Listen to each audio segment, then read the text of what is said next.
Friends, welcome back to our channel Knowledgeshala by Nidhi Jain. Friends, अगर आप इस चैनल पे पहली बार आए हैं तो प्लीज़ इस चैनल को सब्सक्राइब कर लीजिएगा। नॉलेजशाला बाय निधि जैन के नाम से हमारा टेलीग्राम चैनल भी है, आप उसे भी ज्वाइन कर सकते हैं, जहां पर मैं वीडियो के बाद में आपके साथ PDF नोट शेयर करती हूँ जो बहुत ही क्रिस्प एंड क्लियर होते हैं, आपके एग्जामिनेशन में रिविज़न में आपको हेल्प करेंगे। फ्रेंड्स, मैंने अपना JRF मैनेजमेंट में क्लियर किया है, इसके साथ ही मैंने नेट कॉमर्स और मैनेजमेंट दोनों में निकाल रखा है। 3 बार एग्ज़ाम क्लियर करने के बाद मुझे बहुत अच्छे से पता है कि इस एग्ज़ाम को क्लियर करने के लिए आपको किन किन चीज़ों की ज़रूरत है। आपको एक प्रॉपर गाइडेंस इस चैनल पर मिल सकती है, इसीलिए आपसे रिक्वेस्ट कर रही हूँ कि अगर आपने चैनल को सब्सक्राइब नहीं किया है तो प्लीज़ सब्सक्राइब कर लीजिए और चैनल पर नॉलेजशाला बाय निधि जैन के नाम से जो हमारा टेलीग्राम चैनल है वहाँ पर जाकर PDF नोट्स जो भी अवेलेबल है उनको डाउनलोड करके अपनी पढ़ाई शुरू कर दीजिए। चलिए फ्रेंड्स, आज हम स्टार्ट करेंगे रिसर्च NTA नेट JRF के पॉइंट ऑफ व्यू से बहुत ही इम्पॉर्टेंट, बहुत ही स्कोरिंग यूनिट है। इस यूनिट से बहुत बार 8 से 10 क्वेश्चन एग्जाम में पूछे जाते हैं। हम अपने चैनल पे ऑलरेडी रिसर्च का एक इम्पॉर्टेंट टॉपिक वेरिएबल्स कवर कर चुके हैं। अगर आपका वो वीडियो मिस हो गया है तो आप जाकर उसको देख लीजिए, पुराने वीडियोज़ में वो आपको मिल जाएगा। चलिए फ्रेंड्स, आज हम स्टार्ट करते हैं रिसर्च। आज हम रिसर्च की एक बेसिक अंडरस्टैंडिंग करेंगे। इसके बाद वाले वीडियोस में हम टाइप्स ऑफ रिसर्च करेंगे। आप मुझे कमेंट सेक्शन में ये बताइएगा कि टाइप्स ऑफ रिसर्च आप कैसे चाहते हैं, छोटी छोटी वीडियो में हर टाइप चाहते हैं या फिर एक कंप्लीट वीडियो बनाऊं मैं आधे से पौन घंटे की जिसमें मैं आपको सारे टाइप्स कवर करवाऊं। आप मुझे कमेंट सेक्शन में बताइएगा, जैसे आप बोलेंगे वैसे मैं वीडियोज़ डाल दूँगी। रिसर्च क्या होता है फ्रेंड्स? देखिए, research R stands for rational way of thinking. मैंने आपको पुरानी वीडियो में भी बताया था कि रिसर्च में और डिस्कवरी में बहुत फ़र्क होता है। डिस्कवरी में हम नई चीज़ निकाल कर दुनिया को देते हैं जिसको हम इन्वेंशन या आविष्कार कहते हैं, लेकिन रिसर्च एक शोध होता है। शोध में हम क्या करते हैं, जो हमारे पास एग्जिस्टिंग प्रॉब्लम है उसको हम सर्च करते हैं बार बार, again and again. Re plus search equals to research. बार बार सर्च करते हो और एक प्रॉपर, एक नया इम्प्लीकेबल, एक प्रैक्टिकल सॉल्यूशन लोगों को प्रोवाइड करते हो, उसे हम कहते हैं रिसर्च।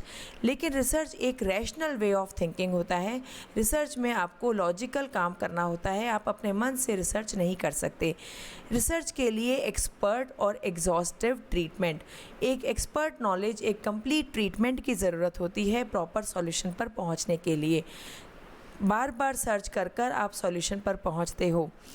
एग्जैक्टनेस चाहिए, क्रिस्प एंड क्लियर चीज़ें होनी चाहिए, तभी वो रिसर्च कहलाती है।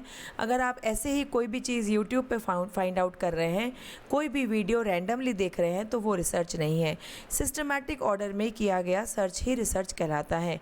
एनालिसिस करना पड़ता है आपको। आपने अगर कोई फैक्ट्स फाइंड आउट किए हैं तो उनका प्रॉपर एनालिसिस करके ही आप दुनिया को सॉल्यूशन दे सकते हो। रिलेशनशिप ऑफ फैक्ट्स, अगर आपके पास कोई फैक्ट्स अवेलेबल हैं तो वो इंटरकनेक्टेड होने चाहिए।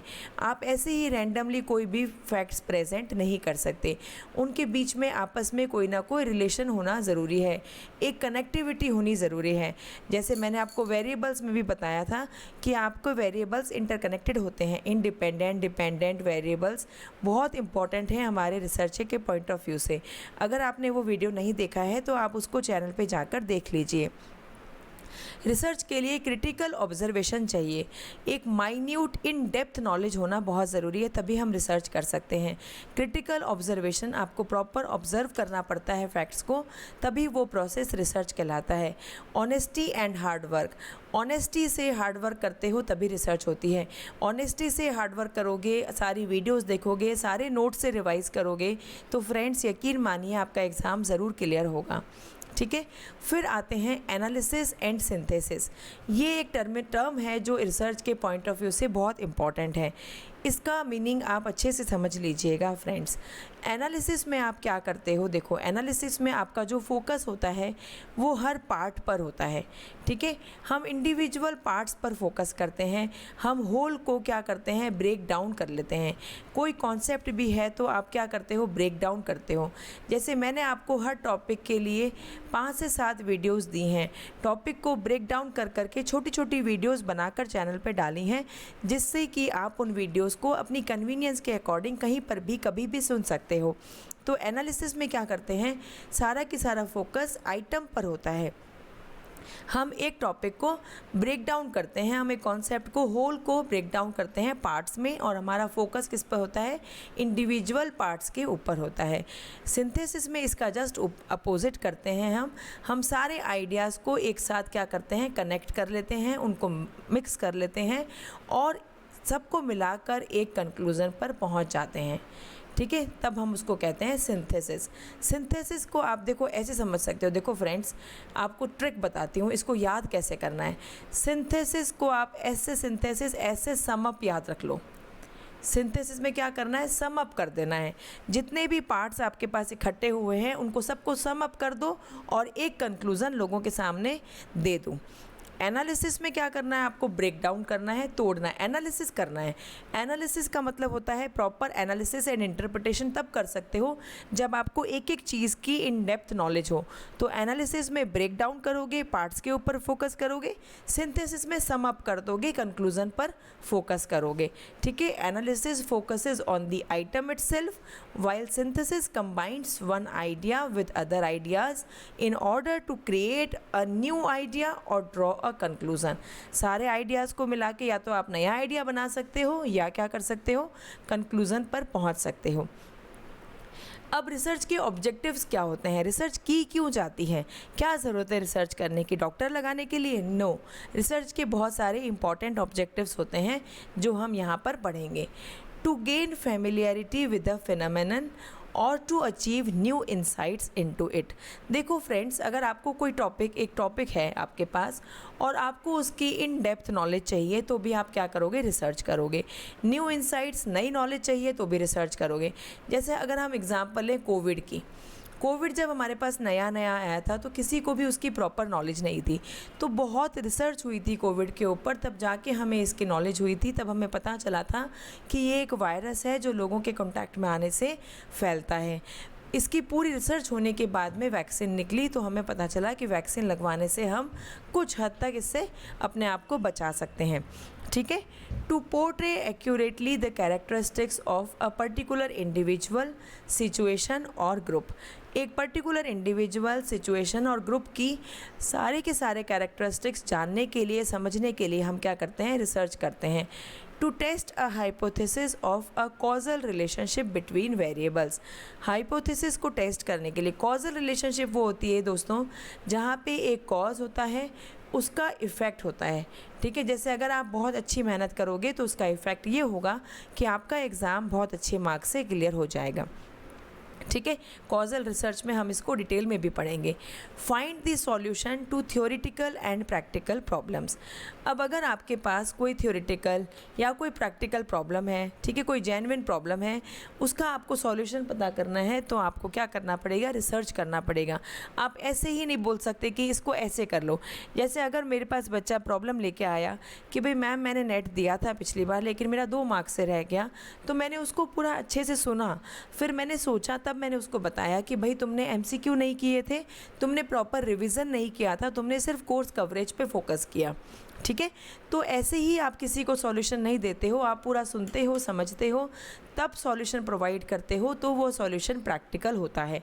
ठीक है, तो रिसर्च में भी हम क्या करते हैं, प्रॉपर एक सिस्टमैटिक वे में चीज़ों को समझते हैं, तब हम जाकर दुनिया को सॉल्यूशन प्रोवाइड करते हैं। ठीक है, research is an organised systematic investigation of a problem where an investigator attempts to gain a solution to a problem. अब ये क्या होता है, एक ऑर्गेनाइज्ड इन्वेस्टिगेशन होता है, स्टेप बाय स्टेप इंक्वायरी होती है, स्टेप बाय स्टेप इन्वेस्टिगेशन होता है प्रॉब्लम का, तब जाके हमें सॉल्यूशन मिलता है। Clear objective is necessary to conduct research. एक रिसर्च करने के लिए आपके पास क्रिस्प एंड क्लियर ऑब्जेक्टिव होना बहुत ज़रूरी है, because without an objective researcher becomes aimless to conduct the study. बिना ऑब्जेक्टिव के रिसर्चर कैसा हो जाएगा, एमलेस हो जाएगा, उसके पास कोई ऑब्जेक्टिव एम ही नहीं रहेगा, उद्देश्य ही नहीं रहेगा स्टडी करने का। Research objective is clear, concise, declarative statement होना चाहिए which provides direction to investigate the variables under the study. एक डिक्लेरेटिव स्टेटमेंट होना चाहिए जिसको देखकर ये पता चले कि हमें किस डायरेक्शन में, किस दिशा में आगे बढ़ना है इस स्टडी को करने के लिए। ठीक है, अब रिसर्च की तो बहुत सारी बात हो गई, तो रिसर्चर की भी बात कर लेते हैं थोड़ी सी। रिसर्चर वो बंदा होता है जो रिसर्च करता है। ठीक है, तो अगर आप रिसर्चर बनना चाहते हैं तो आपके अंदर कौन कौन सी क्वालिटीज़ हैं जिनको आपको डेवलप करना पड़ेगा। सबसे पहले आता है रिसर्च ओरिएंटेड। आपको रिसर्च पर ही फोकस करना है, आपका सारा की सारा फोकस रिसर्च पर होना चाहिए। एफिशिएंट, आप एफिशिएंट हो, मिनिमम वेस्टेज, मैंने आपको पहले भी बताया है एफिशिएंट मतलब क्या होता है, मिनिमम वेस्टेज ऑफ रिसोर्सेज, क्योंकि रिसोर्सेज बहुत प्रेशियस होते हैं बच्चों, और रिसोर्सेज को ऐसे ही वेस्ट करना समझदारी नहीं है। एस साइंटिफिक होना चाहिए, लॉजिकल इंक्वायरी होती है, आप ऐसे ही हवा में तीर नहीं चला सकते, लॉजिकल सिस्टमैटिक वे में करते हो तभी उस प्रोसेस को रिसर्च कहा जाता है। इफ़ेक्टिव होना चाहिए, सही डायरेक्शन, राइट डायरेक्शन में काम करोगे तब हम उसको रिसर्च बोलेंगे। रिसर्चर का एक्टिव होना तो बहुत ज़रूरी है। Friends, I am doing PhD in management, तो मुझे ये पता है कि अगर आप रिसर्चर बनना चाहते हो तो एक्टिव हुए बिना तो आपका काम नहीं चलेगा, क्योंकि PhD ऐसे ही नहीं होती, कहने की बात है, बाकी PhD में बहुत इनपुट लगता है, बहुत लेबर होती है, बहुत अटेंटिव रहने की ज़रूरत है, आपको बहुत सारी चीज़ों पे काम करना पड़ता है। आर रिसोर्सफुल, प्रॉपर रिसोर्सेज होना भी बहुत ज़रूरी है, क्योंकि रिसर्च में टाइम, मनी बहुत लगता है, तो हमें एक रिसोर्सेज का होना भी ज़्यादा ज़रूरी होता है। आपके पास टाइम होना चाहिए, मनी होना चाहिए, तभी आप रिसर्च कर सकते हो। क्रिएटिव होना चाहिए, आपको इमेजिनेशन भी करना ज़रूरी है, क्योंकि कोई भी प्रॉब्लम बिना इमेजिनेशन के तो क्लियर नहीं होती, बिना इमेजिनेशन के तो सॉल्यूशन नहीं मिलता। जिन्होंने, जो बड़े बड़े साइंटिस्ट हुए हैं, जिन्होंने बड़े बड़े आविष्कार किए हैं, उन्होंने भी कभी इमेजिन किया था, है ना।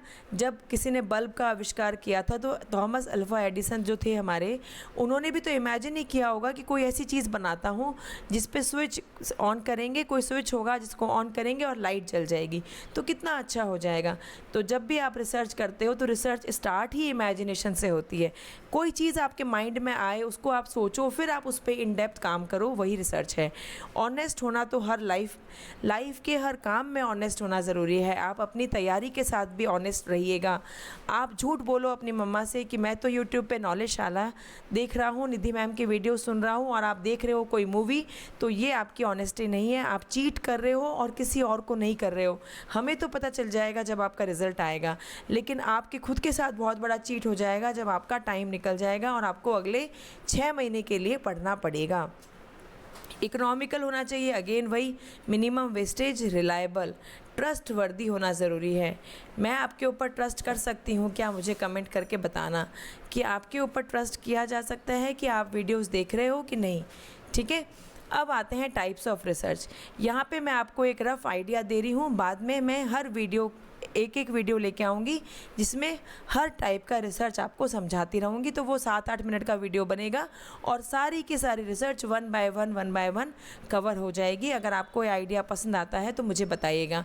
मैंने ये सोचा है फ्रेंड्स कि एक ही वीडियो में 35-40 मिनट की वीडियो बनाकर सारे रिसर्च के टाइप्स कराने से अच्छा है कि हर टाइप के लिए अलग वीडियो बना दी जाए और 7-8 मिनट की वीडियो कहीं पर भी सुन सकते हो आप, और उससे आप कंफ्यूज भी नहीं होगे। जैसे मान लो आपको लगता है कि आपको हिस्टोरिकल में डाउट है, तो आप हिस्टोरिकल वाली वीडियो पे जाओगे और वीडियो सुन लोगे। अगर एक ही वीडियो में सारे टाइप्स होंगे तो आप कंफ्यूज भी हो जाओगे, और अगर आपको डाउट होता है तो आपको पूरा 40 मिनट का वीडियो दोबारा देखना पड़ेगा।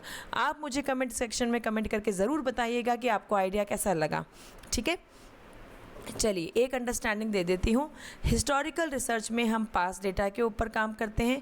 क्वालिटेटिव रिसर्च होती है जहाँ पे हम एथनोग्राफिक, जो कल्चर की स्टडी है, नरेटिव, फिनोमेनोलॉजिकल, जो एक कॉन्सेप्ट पे काम करते हैं, grounded theory, research from the scratch, case study जहाँ पे पर्टिकुलर केस को स्टडी करते हो। एक्शन रिसर्च वो होती है, हमें एक्शन रिसर्च दिया था कर्ट लेविन ने, और एक्शन रिसर्च हमारे लिए बहुत इंपॉर्टेंट है क्योंकि एक्शन रिसर्च एनटीए का फेवरेट टॉपिक है।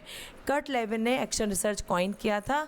एक्शन रिसर्च वो होती है दोस्तों जो रिसर्च करंट प्रॉब्लम पे की जाती है, अभी जो प्रॉब्लम हाथ में है उस पे की जाने वाली रिसर्च को एक्शन रिसर्च कहते हैं। और ये प्रैक्टिशनर्स भी कर सकते हैं, इसके लिए प्रॉपर नॉलेज होना ज़रूरी नहीं है। सर्वे में हम दो लोगों से बात करते हैं, लोगों से बात करके उनका ओपिनियन लेते हैं।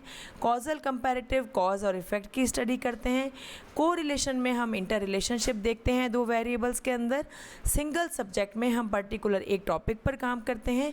एक्सपेरिमेंटल और क्वाजी एक्सपेरिमेंटल में ये डिफरेंस है कि एक्सपेरिमेंटल रिसर्च में ट्रू एक्सपेरिमेंट किया जाता है, ठीक है, जिस एक्सपेरिमेंट को प्रॉपर लैब के अंदर किया जाता है, प्रॉपर इंडिपेंडेंट और डिपेंडेंट वेरिएबल होते हैं। वाइल क्वाजी एक्सपेरिमेंटल में एक फॉल्स एक्सपेरिमेंट होता है, प्रॉपर इंडिपेंडेंट डिपेंडेंट वेरिएबल नहीं होते हैं, लेकिन ऐसा प्रॉपर एक्सपेरिमेंट वहाँ पर नहीं किया जाता है। कंटेंट एनालिसिस में हम क्या करते हैं, कंटेंट को एनालिसिस करके रिसर्च करते हैं। इन सब की एक अलग अलग वीडियो बनाऊंगी मैं आपको, जिससे मैं आपको इन डेप्थ करा पाऊँ, तो उसमें क्या होगा, आपको कन्फ्यूज़न नहीं होगा। अगर आप चैनल पे पहली बार आए हैं तो नॉलेज शाला बाय निधि जैन के नाम से हमारा चैनल है। प्लीज़ दोस्तों चैनल को सब्सक्राइब कीजिए, वीडियो को लाइक कीजिए, कमेंट करके बताइएगा कैसी लग रही हैं आपको वीडियोस। और नॉलेज शाला बाय निधि जैन के नाम से हमारा टेलीग्राम चैनल है, उसे ज्वाइन कर लीजिए। वहाँ पे मैं आपके साथ PDF शेयर करती हूँ जो आपके रिविज़न में बहुत हेल्प करेंगे, और बिना रिविज़न एग्ज़ाम क्लियर नहीं हो पाएगा। इसलिए जैसे भी आप वीडियो देखते हैं आप जाके रात को उसका रिविज़न कर लीजिएगा, या फिर आप नेक्स्ट डे उसका रिविज़न ज़रूर कर लीजिए, जिससे आपको वो टॉपिक पक्का हो जाए। पैनिक मत होइए फ्रेंड्स, अपना ध्यान रखिए, पढ़ते रहिए। बूंद बूंद से घड़ा भरता है, बार बार कहती हूँ। एक एक वीडियो देख देख कर बहुत सारे टॉपिक्स कवर हो जाएंगे, लेकिन अगर आप एक एक वीडियो छोड़ते चले जाएंगे तो बहुत सारी वीडियोस मिस हो जाएंगी। ध्यान रखिए, पढ़ते रहिए। Bye bye, take care.